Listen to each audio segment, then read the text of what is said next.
Good morning, this is Bishop John with a homily from Friar Doc for the 25th Sunday in Ordinary Time, which would be the 18th Sunday after Pentecost this year.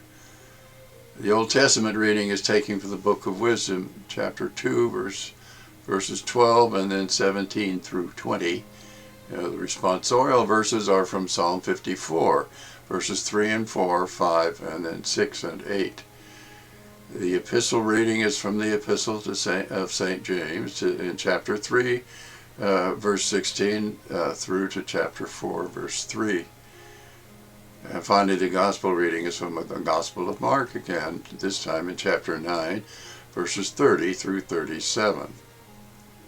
As always, I urge you to read them when you get a chance.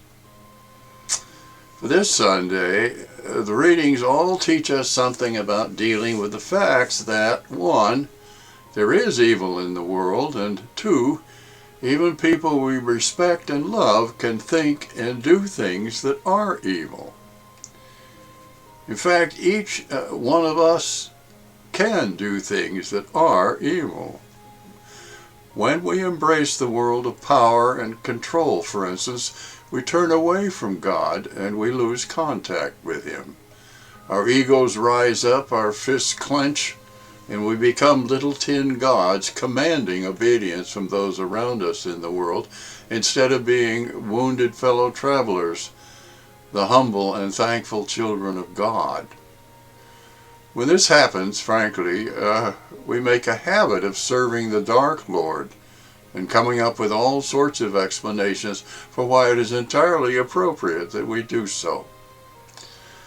The ones of us in this camp, this world of power and control, are indifferent to many things the rest of us might find objectionable, but they are not tolerant if the rest of us defy them. They are most definitely not tolerant of different ideas and motivations, and they are particularly dangerous for people of faith and conscience.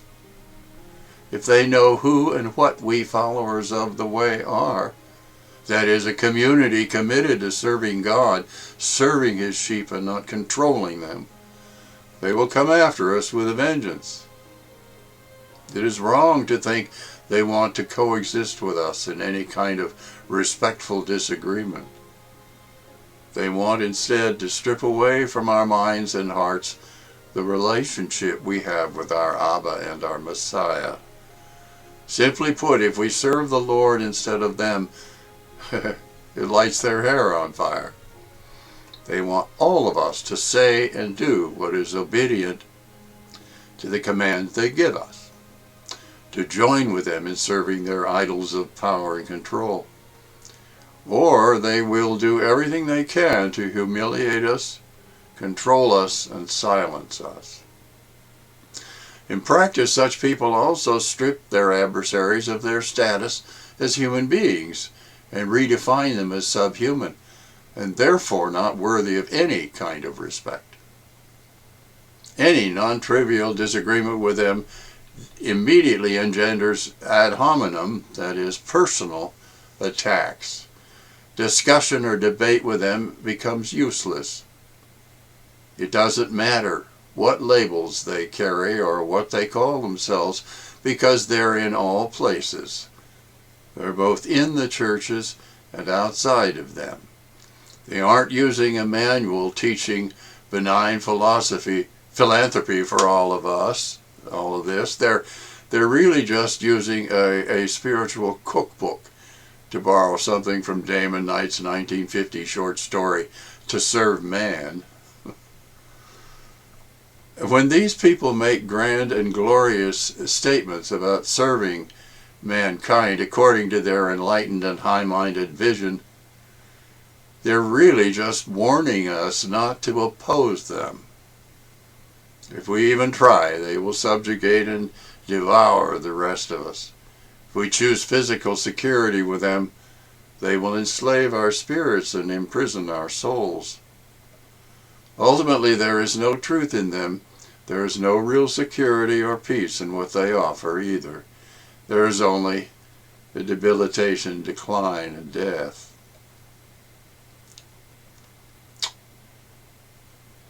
The first reading today is taken from chapter 2 of the book of wisdom of the Wisdom of Solomon, written about 50 BC in Alexandria, down in old Pharaoh's land.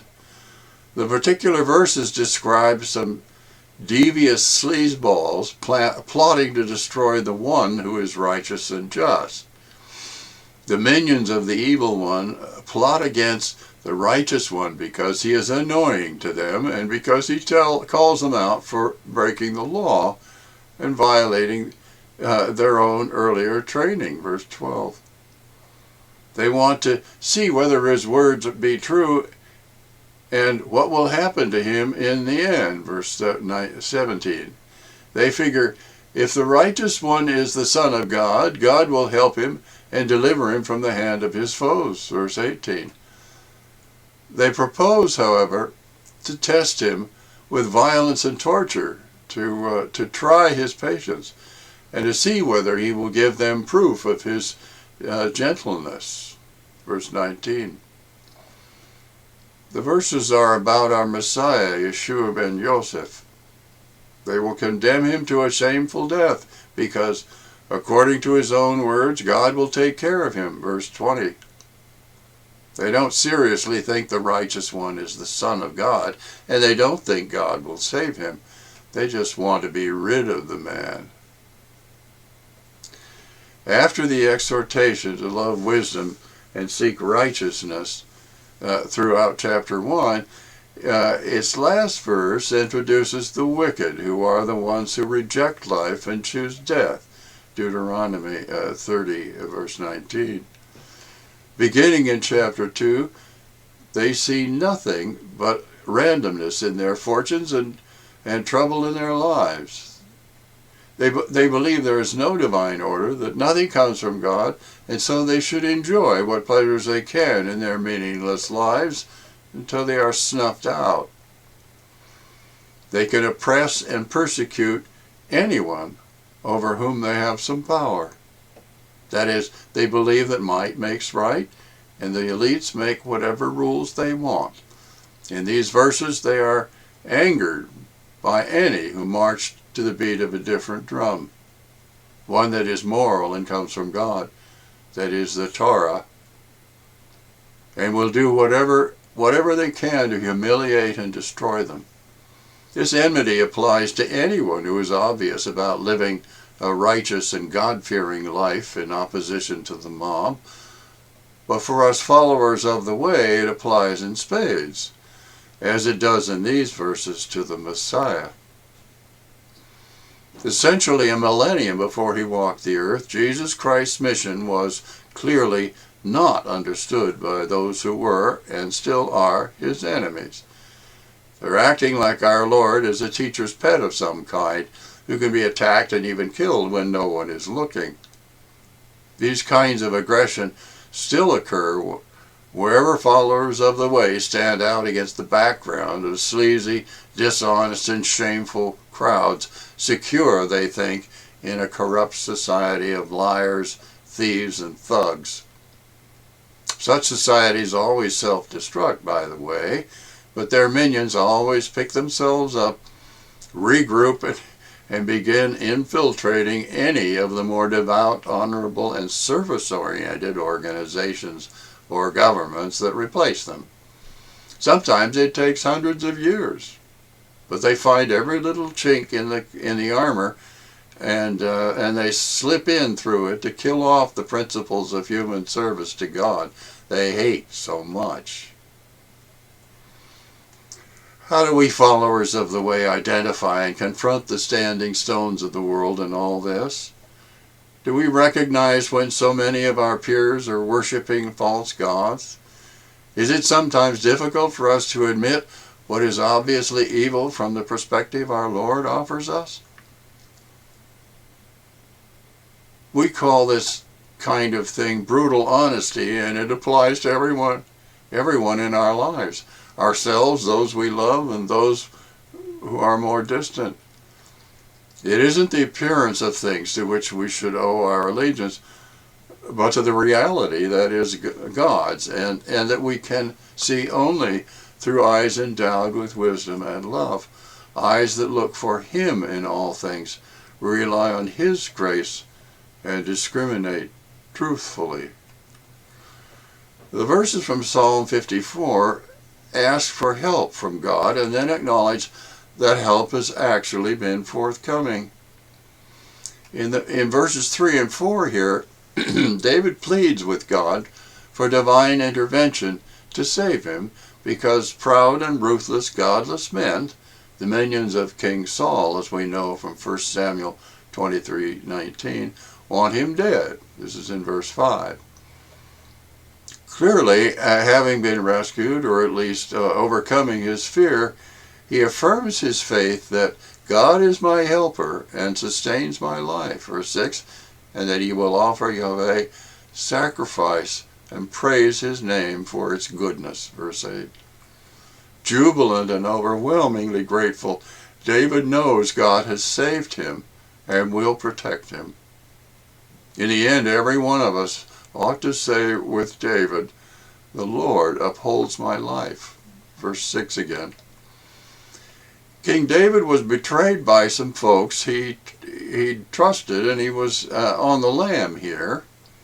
By now he wasn't going along to get along, and he wasn't pretending anymore that King Saul just didn't understand how good he'd been. He took the time to thank God for protecting him in situations he knew he shouldn't have survived. He was still free, and he was certain God would continue to help him. It should be the same with us. We love our Abba because we know he will help us, whether we know exactly how or not, just as he always has done for his faithful children. He shows us he loves us, and it is simply right, if we have an honest relationship with him, to love him back and trust that his salvation for us will unfold in due time. In the verses from the end of chapter 3 and the beginning of chapter 4 of the Epistle of James, we are told how much we have to get our egos out of the way to build, with God's grace of course, a world in which we ask for our Abba's help correctly. James points out that where jealousy and selfish ambition exist, there is disorder in every foul practice, verse 3:16, and that wisdom from above is first of all pure, then peaceable, gentle, compliant, full of mercy and good fruits, without inconstancy or insincerity, verse 3:17. He recommends we Christians keep our emotions under control because the fruit of righteousness is sown in peace for those who cultivate peace, verse 3:18. Then he asks where the wars and conflicts among us come from, and makes the answer clear. It is from your passions that make war within your members, verse 4:1. We covet but do not possess, kill and envy but cannot obtain, fight and wage war, but we possess nothing because we do not ask, verse 4:2. Finally, we ask but do not receive because in our passions we demand what we think we have a right to have, and therefore we ask wrongly, verse 4:3. James' point is well taken. Real leaders, those who truly lead the nation, so to speak, cannot afford to stroke their egos and forget about serving God. If they do, they can't serve their people.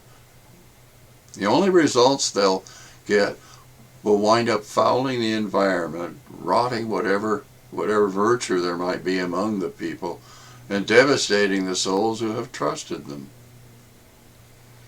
The road they travel down is one of power and combat, not wisdom. Ultimately, it offers only dissolution, dissatisfaction, disease, and death. The rest of us ought to be wise enough not to follow such people, but to make excuses for them, and not to make excuses for them or pretend they aren't sick. But there you go. When they tell us what we want to hear and we nod approvingly, it's pretty much true. that we are also sick. On the other hand, there is a softness of spirit and a gentle humor surrounding Christians who work in the garden of the Lord. They provide comfort to everyone around them, including the weary and the disturbed. There is a certainty and a peace about those who've made a habit of approaching our Abba and our Messiah with love, with trust, humility, and prayer.